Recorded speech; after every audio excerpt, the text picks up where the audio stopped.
Bismillahirrahmanirrahim. Assalamualaikum warahmatullahi wabarakatuh.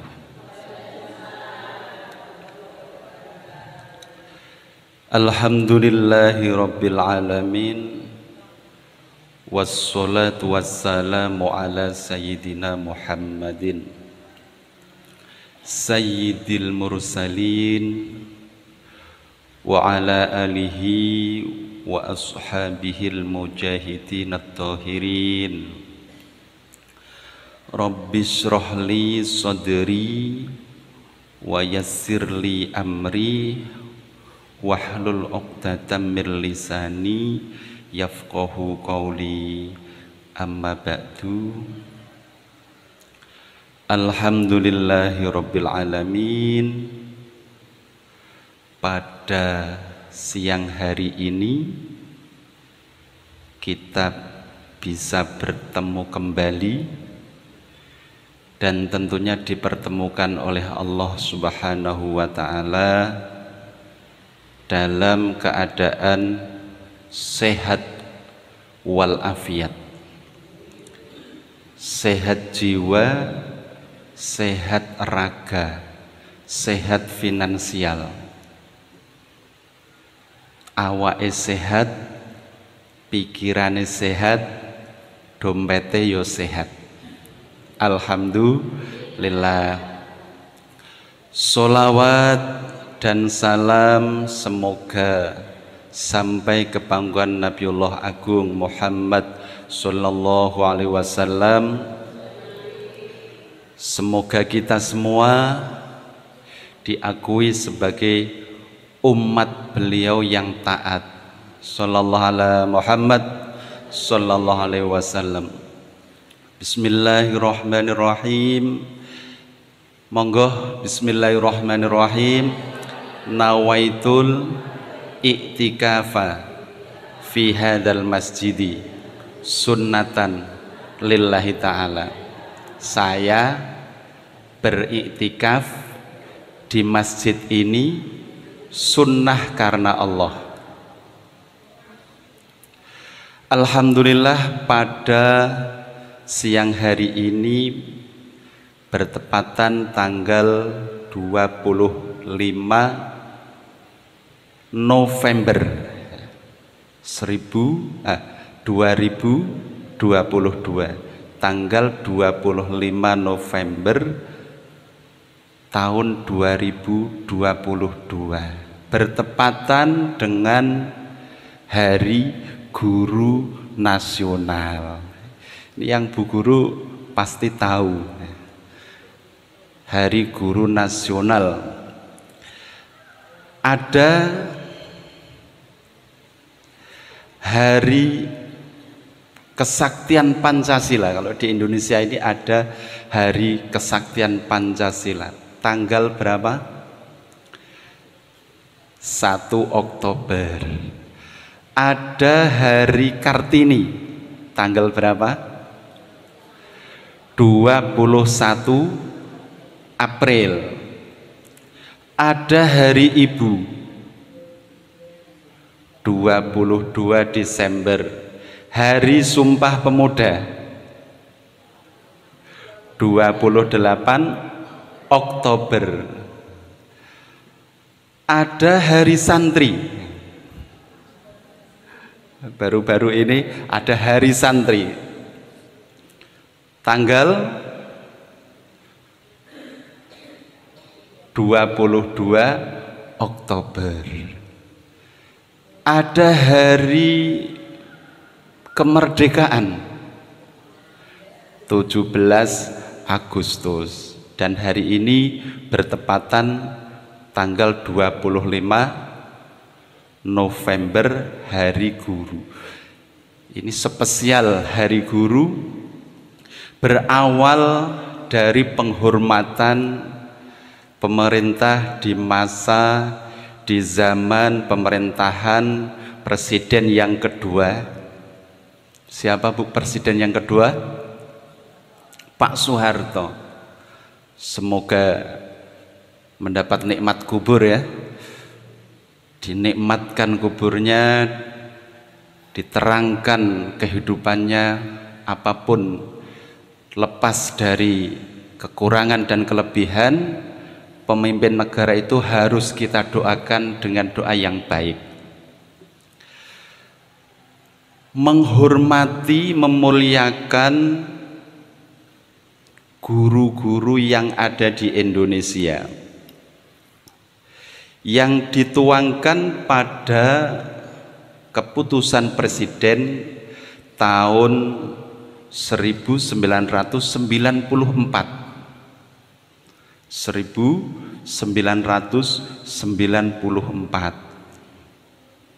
nomor 78 menetapkan bahwa tanggal 25 November dinobatkan menjadi Hari Guru Nasional. Ini sedikit tentang guru karena ini Hari Guru. Pada tahun 1912 muncul organisasi guru di Indonesia yang diberi nama Persatuan Guru Hindia Belanda. Sebelum PGRI dulu, sebelum merdeka, Persatuan Guru Hindia Belanda. Setelah organisasi guru Indonesia ini muncul, lantas muncul banyak organisasi guru di seluruh pelosok Indonesia yang namanya macam-macam, sampai 32 organisasi guru.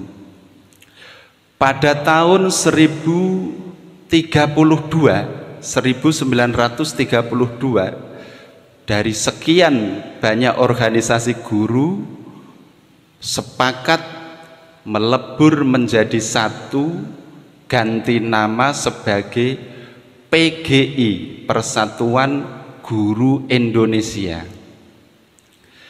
Aktivitas PGI ini berhenti, dimatikan setelah datangnya penjajah Jepang di Indonesia.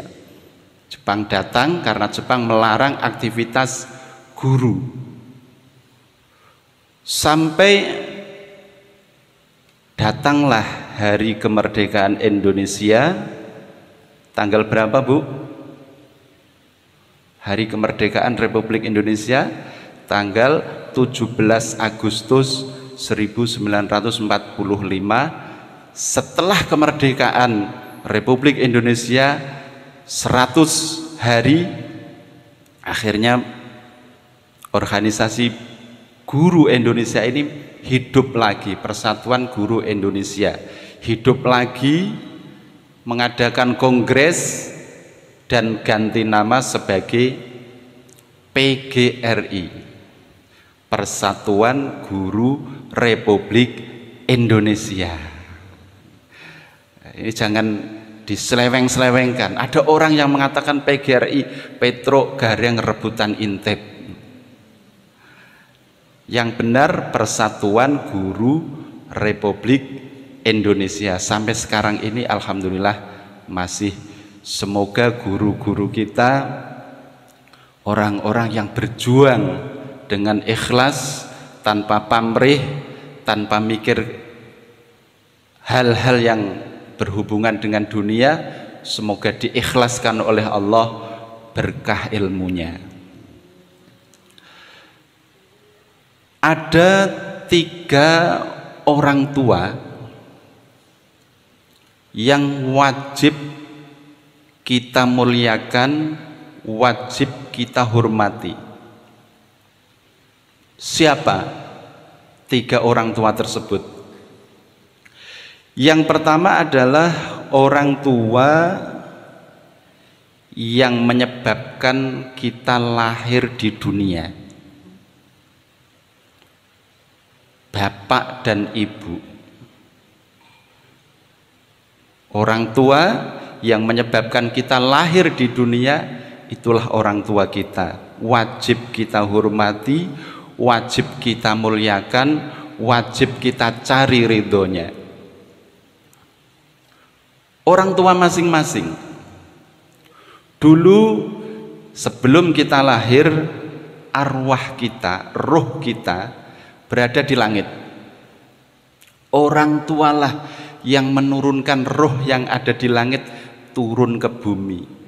Karena proses kerjasama yang baik di malam-malam hari itu, kadang ya siang hari, sehingga bercampurlah sel kelamin laki-laki dengan sel telur perempuan menjadi satu, mengalami proses 9 bulan 10 hari di dalam perut, kemudian lahir kita, roh kita turun ke bumi. Siapa penyebabnya? Gara-gara bapak ibu kita lahir ke bumi. Kalau tidak ada bapak ibu, tidak akan pernah lahir ke bumi. Satu, orang tua yang menyebabkan kita lahir di dunia ini wajib kita hormati, wajib ditaati selama tidak memerintahkan maksiat kepada Allah Subhanahu wa ta'ala. Yang kedua, orang tua yang mengijabkan kita dengan putrinya, atau orang tua laki-laki yang menikahi seorang perempuan. Dalam bahasa Arab musoharoh. Siapa musoharoh? Mertua. Mertua wajib dihormati, wajib dimuliakan seperti orang tua sendiri, karena beliau-beliau itu telah mengijabkan anaknya dengan kita laki-laki. Sampai mertua itu haram dinikah hingga tidak membatalkan wudhu. Jadi, perempuan bersentuhan dengan mertua nggak batal, laki-laki bersentuhan dengan perempuan mertuanya tidak batal, karena statusnya sama dengan orang tua. Ini harus dihormati, harus dimuliakan, harus ditaati, dituruti selama tidak memerintahkan maksiat kepada Allah Subhanahu wa ta'ala. Yang ketiga, orang yang memberi ilmu kepada kita, yang biasa kita sebut guru. Dalam bahasa Arab ada syekh, ada ustadz, ada mudarris, semua artinya guru. Kalau syekh, gurunya para guru, guru besar.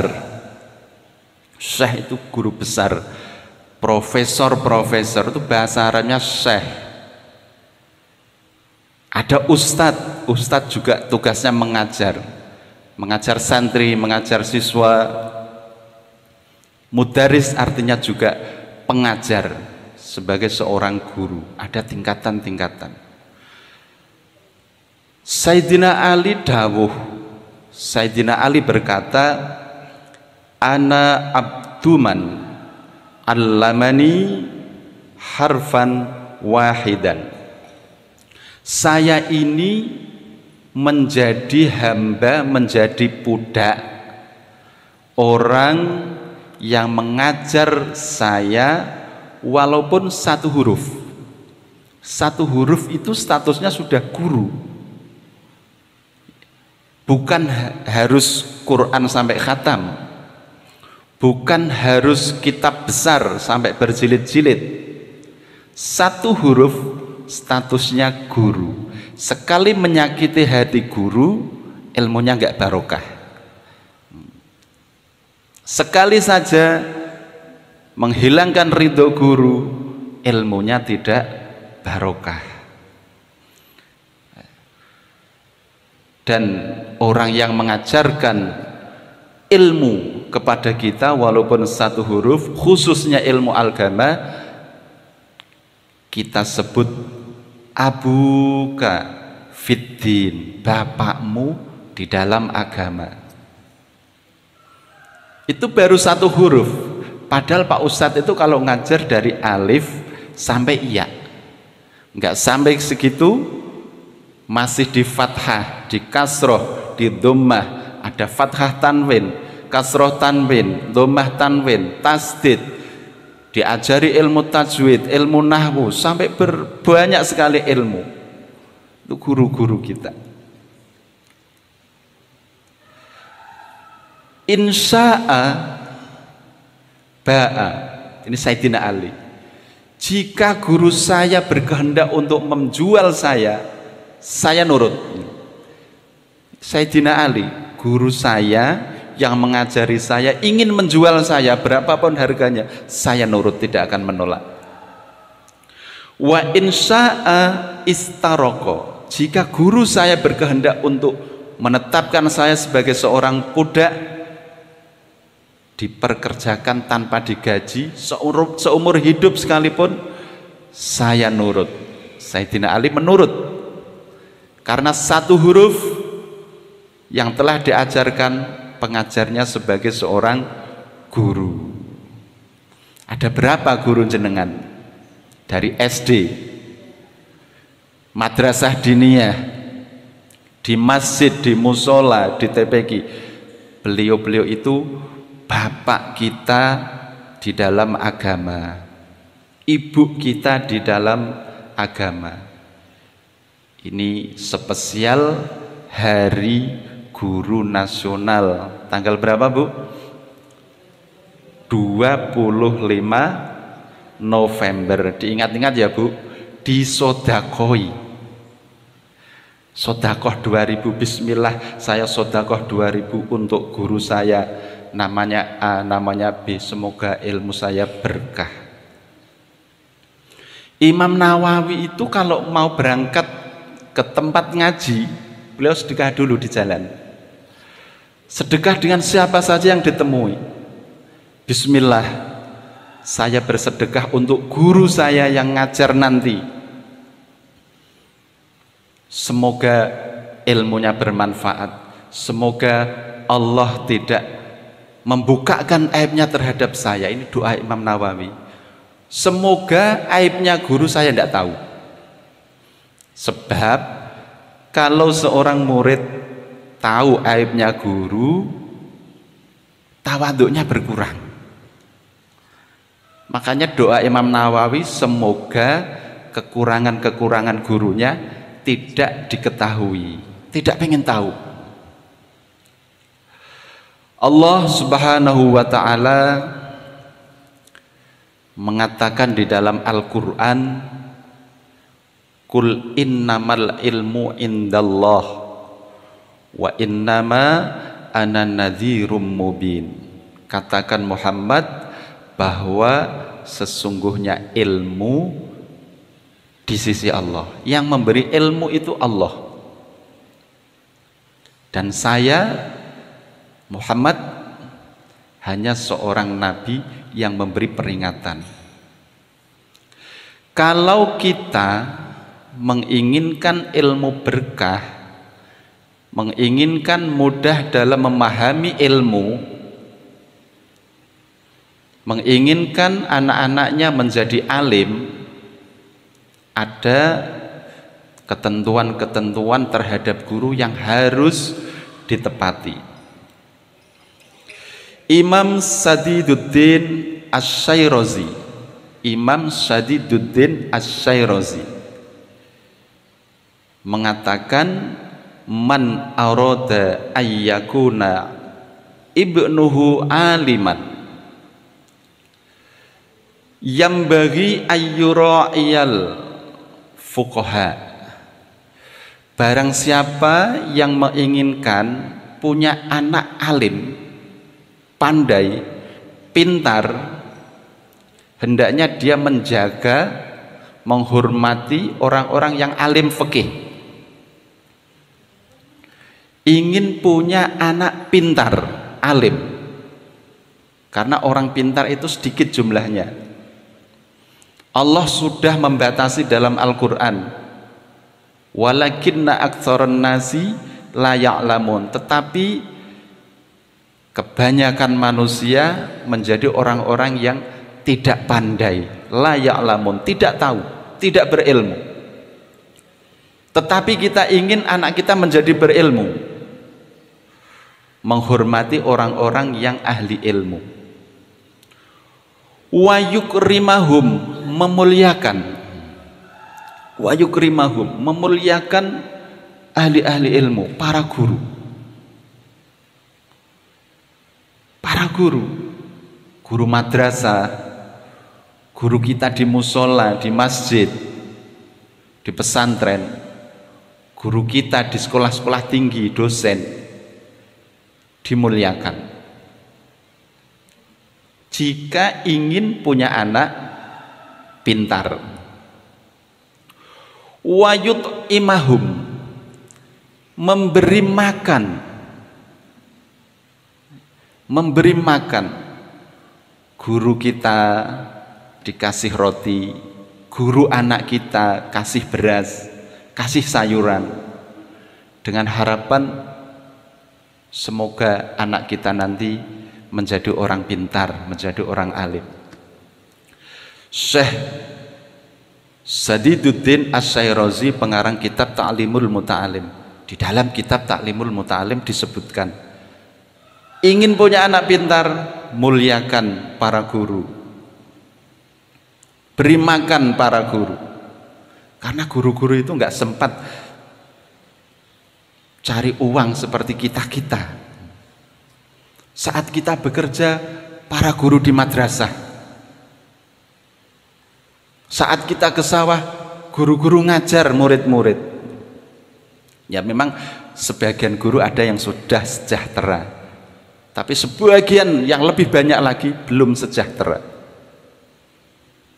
Kasih sedekah, kasih hasil panen seikhlasnya para guru, guru-guru ngaji, guru-guru madrasah, guru-guru anak kita,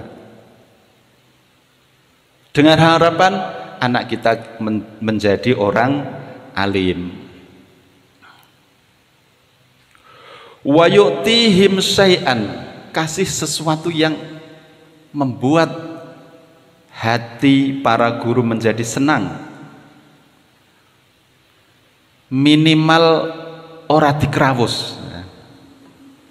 Guru kok dikrawus. Kasih sesuatu yang membuat mereka senang. Apa saja. Ini Pak Guru kok doyan ngerokok. Kasih rokok.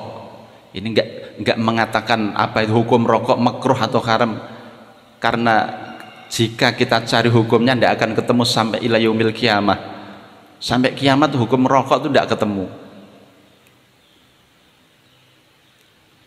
Baik lagi yang ada mereknya 2, 3, 4. Kasih yang lain lebih bagus, yang lebih bermanfaat. Kira-kira butuhnya apa?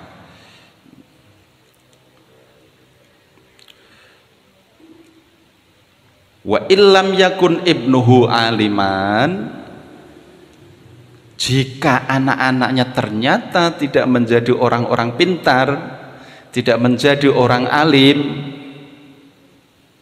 yakunu hafiduhu aliman, cucunya akan menjadi orang pintar. Kita tidak pintar, anak kita tidak pintar, nanti cucu kita menjadi orang pintar. Karena berkah kita memuliakan orang alim, memuliakan guru, memberi sedekah guru, memberi sesuatu yang menyenangkan guru.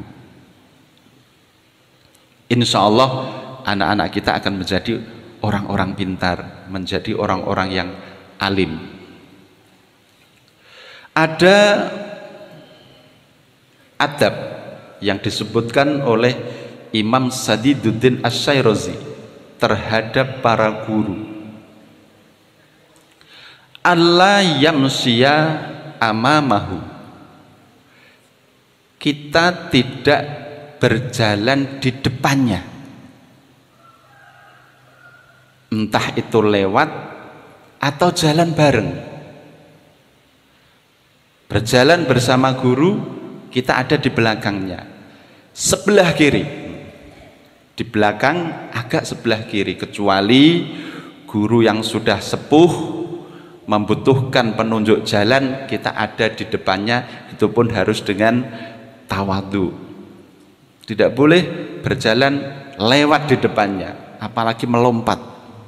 Ini bisa disampaikan ke anak-anak, ke cucu-cucu, jangan sampai melangkah di depan para guru. Wala yajlisa makanahu, tidak menduduki tempatnya guru. Kursi yang digunakan guru untuk mengajar jangan kita duduki. Itu sopan santun. Termasuk guru kita punya tempat sholat, suatu saat kita terpaksa harus menggantikan menjadi imam, jangan bertempat di situ karena itu adab. Apa dosa? Tidak dosa. Apa enggak boleh? Boleh. Tetapi adabnya kita tidak menempati tempat itu karena itu tempat guru kita. Wala yabtadi'u bil kalami illa bi'idnih, jangan membuka pembicaraan kecuali telah diizinkan. Mungkin kita sowan suatu saat ke guru kita, ke kiai, ke para ustadz, jika belum ditanya perlunya apa, kita diam dulu karena itu adab. Kalau kita ngomong dulu tidak dosa, tetapi tidak beradab. Tidak membuka pembicaraan terhadap para kiai, para ulama, para guru. Apalagi membuli. Di era modern ini murid membuli guru di Facebook, di grup WA, di media sosial yang lain, gurunya dibully. Ini jangan sampai karena akan menghilangkan keberkahan ilmu. Harus dengan sopan. Kita wali murid juga harus sopan terhadap guru walaupun marah. Wis urunan urung dicatat kan marah. Marah-marah. Yang sopan, salam dulu. Assalamualaikum. Biasanya kan WA nggih.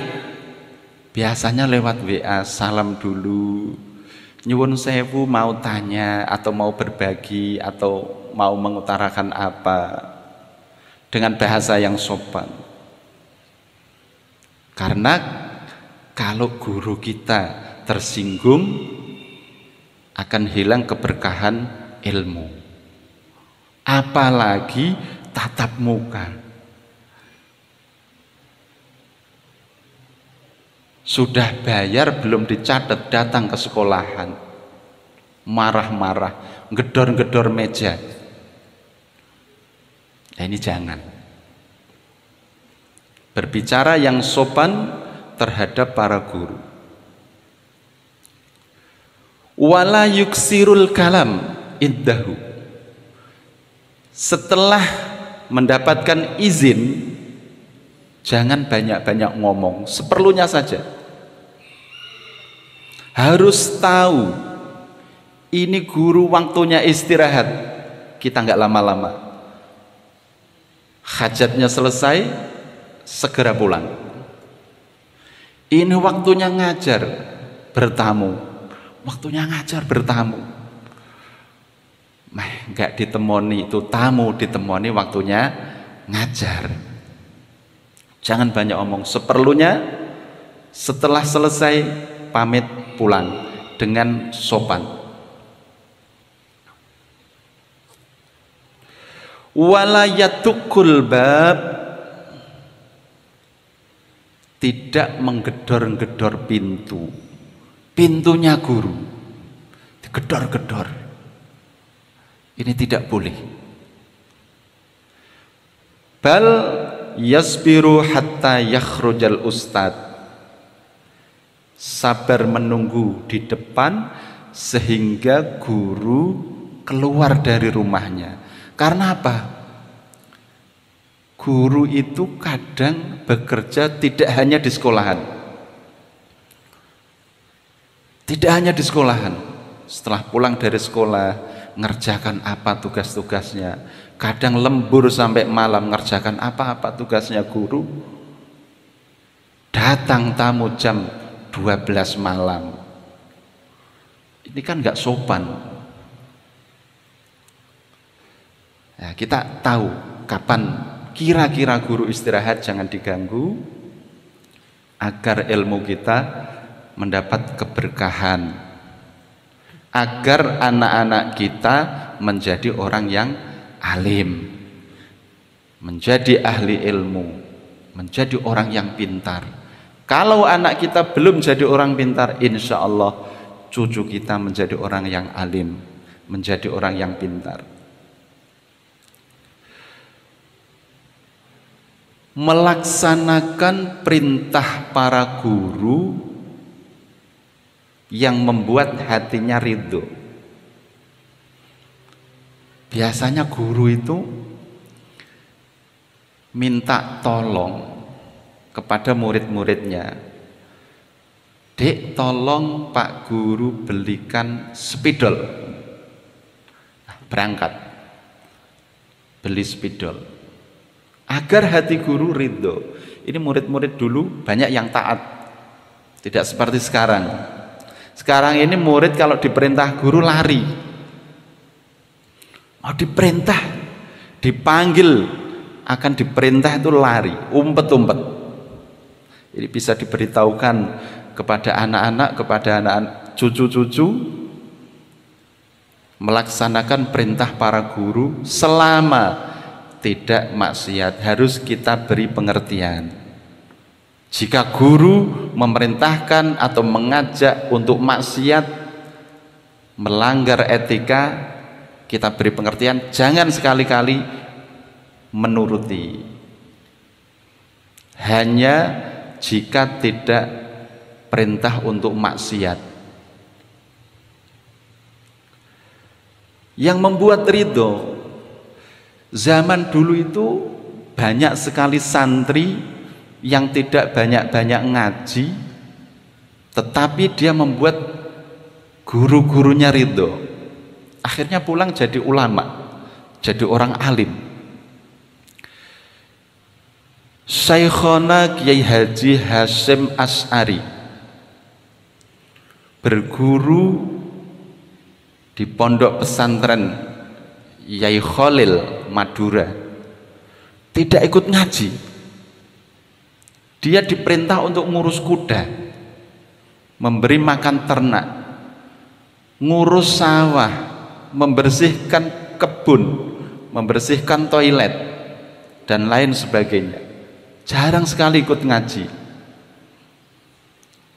Beliau hanya mencari ridho guru, menyenangkan guru, melakukan perintah gurunya. Ketika suatu saat ada seorang kiai besar membutuhkan seorang menantu, sowan ke rumahnya Mbah Khalil, minta santri satu. Dipanggillah Hasyim. Hasyim, ayo ke sini. Besok kamu saya nikahkan dengan putrinya bapak ini. Padahal hari-harinya tidak ngaji. Nah, ini yang cari menantu kebingungan. Saya kesini ini mau cari menantu santri yang bisa ngaji. Ini kok pengurus kuda, anak yang biasa ke sawah, yang biasa bersih-bersih WC, mau dijadikan menantu saya, tapi mau ngomong nggak berani. Akhirnya hari berikutnya dinikahkan. Hasyim diberi kitab untuk dibaca di depan santri-santri pondok, ternyata mampu untuk membacanya, menjadi orang alim. Barokah, menyenangkan, mencari ridhonya guru. Menurut Syekh Az-Zarnuji, agar kita menjadi orang yang pintar, menjadi orang alim, selalu suci dalam memegang buku, memegang kitab, selalu berwudu. Mau belajar, wudu dulu. Baik itu pelajaran agama ataupun umum, wudu dalam keadaan suci. Mau ngajar, mandi dari rumah, wudu, berangkat ke sekolahan, udah bawa wudu. Cuma di zaman sekarang ini ada kebiasaan bersalaman dengan lawan jenis. Kita punya wudu dari rumah sudah suci, sampai kantor, sampai sekolahan, guru laki-laki dan perempuan bersalaman, batal lagi. Selalu mempertahankan dalam keadaan suci, selalu berwudu. Membuka kitab berwudu, mau belajar berwudu. Terlebih-lebih membaca Al-Quran harus berwudu. Kalau tafsir gimana? Tafsir Al-Quran, ayat-ayat ditulis, kemudian ada tafsirnya. Kalau tafsirnya lebih banyak, kita tidak berwudu, tidak apa-apa. Tapi kalau ayat Qurannya lebih banyak, kita harus berwudu. Walaupun tidak berwudu diperbolehkan, kita tetap menjaga kesucian dengan berwudu. Insya Allah dimudahkan, mudah memahami ilmu. Ini dawuh dari Syekh Az-Zarnuji. Selanjutnya, tidak mendikte guru, memberi persoalan-persoalan, memberi pertanyaan-pertanyaan yang merepotkan guru. Ini pernah terjadi di zaman Syekh Abdul Qadir Al-Jailani masih muda, nyantri di sebuah pondok. Ini Syekh Abdul Qadir bersama temannya ingin sowan kepada gurunya, sowan. Tetapi teman Syekh Abdul Qadir ini yang namanya Ibnu Sako. Siapa, Bu? Ibnu Sako dalam hati punya keinginan untuk memberi pertanyaan kepada gurunya dengan pertanyaan yang repot, pertanyaan yang merepotkan, menjajal ilmu. Ini guru saya tak kasih pertanyaan ini bisa jawab enggak ini? Padahal udah tahu jawabannya, hanya ingin ngetes gurunya. Dua santri ini datang ke tempatnya guru, belum ngomong apa-apa, baru masuk pintu, gurunya berkata, Abdul Qadir, besok kamu akan menjadi raja wali. Bukan burung ya. Besok kamu akan menjadi raja wali. Semua wali-wali di dunia ada di bawah kakimu. Dan kamu, Ibnu Sako, kamu besok akan mati su'ul khotimah, akan mati dalam keadaan kafir, padahal masih santri. Belum ngomong apa-apa udah didawuhi, Abdul Qadir akan menjadi raja wali, rajanya para wali, dan Ibnu Sako akan menjadi kafir dan mati dalam keadaan su'ul khotimah. Setelah berlangsungnya waktu hingga puluhan tahun, apa yang dikatakan gurunya terbukti. Abdul Qadir menjadi raja para wali, Sultanul Aulia, raja para wali, dan Ibnu Sako murtad, menikah dengan perempuan Nasrani dan mati dalam keadaan Nasrani. Na'udzubillah min dzalik. Ini karena punya keinginan untuk ngetes ilmu gurunya. Jadi jangan bertanya yang merepotkan, banyak tanya sudah tahu jawabannya hanya untuk ngetes gurunya. Syekh Abdul Qadir bermadhab ikut madhabnya Imam Hambali, bukan Syafi'i seperti kita. Syekh Abdul Qadir madhabnya ikut Imam Hambali. Di dalam kitab Ta'limul Muta'alim disebutkan juga agar kita menjadi orang yang berilmu, punya anak yang berilmu, anak yang alim dan pandai, jangan makan dan minum dalam keadaan junub. Diingat ya, jangan makan minum dalam keadaan junub. Setelah tidur dengan suami, mau makan, mandi dulu, wudhu dulu. Karena apa? Makan minum dalam keadaan junub menyebabkan fakir, termasuk fakir ilmu, dedel, tidak mudeng-mudeng. Jangan makan dalam keadaan junub. Malam-malam habis tidur dengan suami, dengan istri, terus mindo, ini jangan. Harus mandi dulu. Jangan berwudu tanpa busana. Bapak Ibu setelah mandi mau sholat berwudu, pakai sarung dulu, pakai anduk dulu, baru berwudu. Jangan masih telanjang berwudu, karena berwudu tanpa busana menyebabkan fakir, termasuk fakir ilmu, menyebabkan bodoh.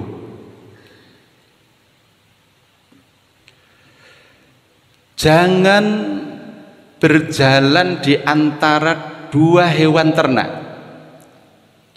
Misal kita punya kambing, nuntun kambing di kanan dan di kiri, itu jangan, kita ada di tengahnya. Punya kerbau, sebelah kanan kerbau, sebelah kiri kerbau, kita jalan di tengahnya, jangan, karena itu menyebabkan fakir. Jangan ditanya dalilnya dalam Al-Quran, tidak ada. Itu dawuh Syekh Sadiduddin Asy-Syairrazi dalam kitab Ta'limul Muta'alim.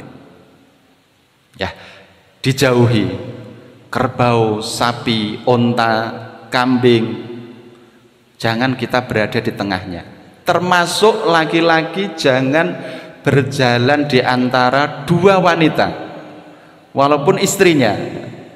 Sebelah kanan istrinya yang sah, sebelah kiri istrinya yang sah, dia jalan bertiga, si laki-laki ada di tengah, menyebabkan fakir, termasuk fakir ilmu. Selanjutnya, agar kita punya anak yang berilmu, punya anak yang alim, tadi sudah saya sebutkan, bersedekah atas nama guru atau bersedekah kepada guru.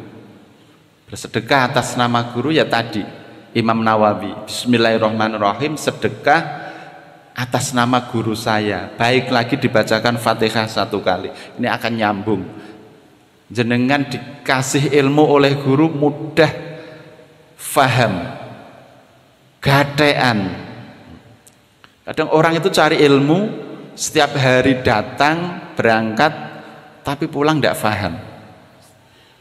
Pulang aja tidak paham, apalagi besok. Ya, berwudu, jangan sampai dalam keadaan junub, bersedekah kepada gurunya, atas nama gurunya, insya Allah mudah memahami ilmu.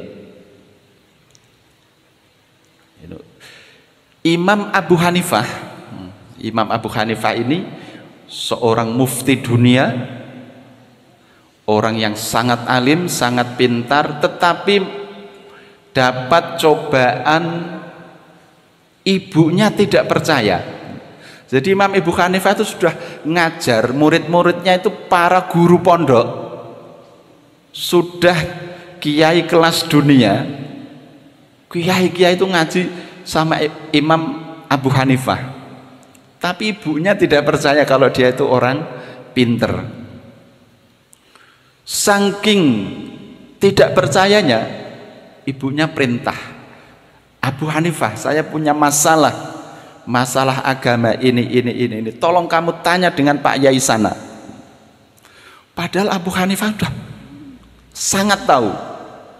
Tapi kerendahan hati Imam Abu Hanifah, diperintah oleh ibunya, dia datang ke kiai kampung yang ditunjuk ibunya, tanya, menanyakan dengan tawadhu permasalahan ibunya. Apa yang terjadi? Pak Kiai yang ditanya malah nangis. Nangis karena tahu Imam Abu Hanifah itu kiai ulama kelas dunia. Dia nangis minta diajari. Abu Hanifah, saya diajari jawabnya. Diajari sama ibu Abu Hanifah, diajari jawabannya. Setelah kiai tersebut tahu jawabannya, kiai tersebut menjawab. Jawabnya ini sampaikan ke ibumu. Padahal jawaban dari Abu Hanifah. Pulang diceritakan jawabannya kepada ibunya. Ini Imam Abu Hanifah sudah sangat pintar, tetapi diuji oleh Allah, ibu kandungnya tidak percaya kalau dia orang pintar. Pernah suatu saat Imam Abu Hanifah punya anak laki-laki, disekolahkan di madrasah diniyah. Suatu hari Imam Abu Hanifah ngetes anaknya. Ya nak, bacakan surat Al-Fatihah. Bapak pengen dengar kamu membaca surat Al-Fatihah. Anaknya membaca surat Al-Fatihah. Selesai, fasih. Imam Abu Hanifah seneng. Anaknya sudah mampu membaca surat Al-Fatihah. Dia datangi guru anaknya, diberi hadiah 500 kambing. Zaman dulu, kalau sekarang kan enggak. Zaman dulu Imam Abu Hanifah dengan membawa 500 kambing dihadiahkan ke gurunya anak, orang yang mengajari anaknya membaca Fatihah. 500 kambing. 500 kambing itu zaman dulu, zaman itu setara dengan 500 dinar. 1 dinar uang, logam uang, kepingan uang, berasal dari emas, kira-kira 4 gram. Mudahlah 1 dinar 3 juta, dapat kambing 1, 500 kambing. Dihadiahkan guru TPQ. Anak Imam Abu Hanifah jadi orang alim karena orang tuanya bersedekah dengan guru yang ngajar Fatihah. Ya enggak harus banyak-banyak, seikhlasnya. Sedekahi guru-guru yang ngajari anak-anak kita, guru umum, guru madrasah, guru agama, disedekahi. Jangan membanggakan kepintaran anak di hadapan orang yang anaknya bodoh. Ini menyebabkan anak kita jadi bodoh. Anak kita pintar, bintang kelas, ranking 1, kita pamerkan ke orang lain yang punya anak bodoh. Ini tidak boleh, karena akan mengurangi keberkahan. Kita akan dihukum Allah, anak kita menjadi bodoh. Dihukum Allah, cucu kita menjadi bodoh. Kepintaran anak kita jangan dipamerkan kepada orang yang anaknya bodoh, karena itu menyebabkan kebodohan. Ibu-ibu yang saya hormati, hari ini spesial Hari Guru Nasional, tanggal berapa tadi? 25 November. Semoga semua guru di Indonesia diberkahkan ilmunya, disejahterakan oleh Allah Subhanahu wa taala, baik guru umum ataupun guru agama. Terima kasih atas segala kekurangan, mohon maaf. segala khilaf. Assalamualaikum warahmatullahi wabarakatuh.